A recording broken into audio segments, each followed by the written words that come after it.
အခုကဘယ်ရောက်နေလဲဆိုတော့မွေးစိန်ဖိုင်းရောက်နေပါတော့အမွေစိန်ကအခုတော့ဘာဖြစ်နေလဲဆိုတော့ရင်ပြလိုက်ဘာဖြစ်နေလဲဆိုတော့တိုက်ခန်းမှာနေလို့ရှင်တနေ့ကုန်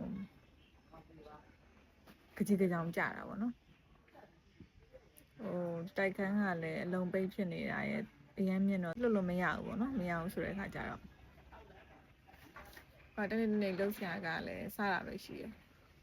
စားတဲ့အခါမှာလည်းအမူအကျင့်တွေပြောင်းသွားတယ်ပေါ့နော်ပြောင်းသွားတာဘယ်လိုမျိုးလဲဆိုတော့ဒီတော့ဆိုအစားတောက်မမှတ်တဲ့ကလေးကအခုဆိုလို့ရှိရင်အစားတောက်ရမ်းမှတ်လာခရမီဆိုလို့ရှိရင်တနေ့ကို3ထုပ်လောက်သူစားကြလာတယ်တကြီးနဲ့တောင်းတယ်ပေါ့နော်ကလေးလိုပဲပြီးရင်အမဲသားပြုတ်ဆိုလဲမနက်နဲ့ည2ကြိမ်လုံးတောင်းတယ်လူတွေကပါဇက်လှုပ်ပြီးသွားနဲ့သူစားကြတယ်တခုခုလုပ်ပြရတယ်သူ့အတွက်ပေါ့နော်အဲ့လိုဖြစ်လာတာဟိုစားတဲ့ကလေးကိုစားကြတာလို့မျိုးလေကြည်ကြောင်နဲ့တအီနဲ့အဲ့လိုမျိုးမစားရမချင်းဟိုကလောက်လာတာပေါ့နော်အဲ့ဒါဘာဖြစ်လဲဆိုတော့သုံးသက်ကြည့်ပြီးတော့ဒီတိုက်ခန်းကိုပြောင်းသွားတဲ့အခါကျတော့သူကငှက်ကလည်းကြည့်လို့ရတဲ့အပေါက်ကတစ်ပေါက်ပဲရှိတယ်အပေါက်တွေလည်းတန်ငါမတက်သေးဘူးပေါ့နော်ဆိုတဲ့အခါကျတော့တစ်ပေါက်ပဲရှိတော့အဲ့တစ်ပေါက်ကနေပဲသူကြည့်ရတယ်တခြားလောက်စရာတွေကလည်းမရှိဘူးမရှိတဲ့အခါကျတော့ဟို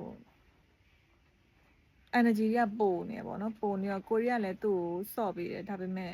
သူ့ energy ကိုမလိုက်နိုင်အဲ့တော့ပိုနေတဲ့ energy ကိုသူကစော့တာပဲဒါပေမဲ့တခြားဟာလည်းလောက်စရာမရှိတော့အချိန်လုံးအစားပဲအာရုံရောက်ပြီးတော့ခန္ဓာကိုယ်ကြီးကဝလာတာပေါ့နော်အဲ့တော့ဘာလို့ ရလဲဆိုတော့အခုဆိုလို့ရှိရင်မှာမကြနှုတ်ဆက်လိုက်မဖြစ်မှာအခုဆိုလို့ရှိရင်အဲ့ဒါသူ့ဖွားရင်ကိုနေတိုင်းပို့ပေးရတယ်ဖွားရင်နဲ့တိုက်ခန်းတွေက9မိနစ်ကနေ10မိနစ်ပဲသွားတယ်ဆိုတဲ့အခါကျတော့နေတိုင်းလာတယ်တော်လိုမျိုးမြေကြီးနဲ့ရှောက်သွားပြီးတော့အဲ့လိုမျိုးဟိုသွားရှောက်သွားနေအောင်လုပ်ပေးရပေါ့နော်အဲ့လိုဆိုတော့ဒီမှာဆိုရင်အစာလုံးဝမတောင်းဒါပေမဲ့ဟိုအိမ်ရောက်ပြီဆိုလို့ရှိရင်ခရစ်မျိုးဒီနေ့3တုပ်လောက်စားမှာတော့အပေါင်းလည်းမရှိပါဘူးတခြားကြောင်တွေလည်းတော့မပေါင်းကိုလိုပဲလူတွေကိုလည်းမကပ်ဘူးကြောင်တွေကိုလည်းမကြိုက်ဘူးအဲ့လိုဆိုတော့introvert ပေါ့နော်သူကလည်း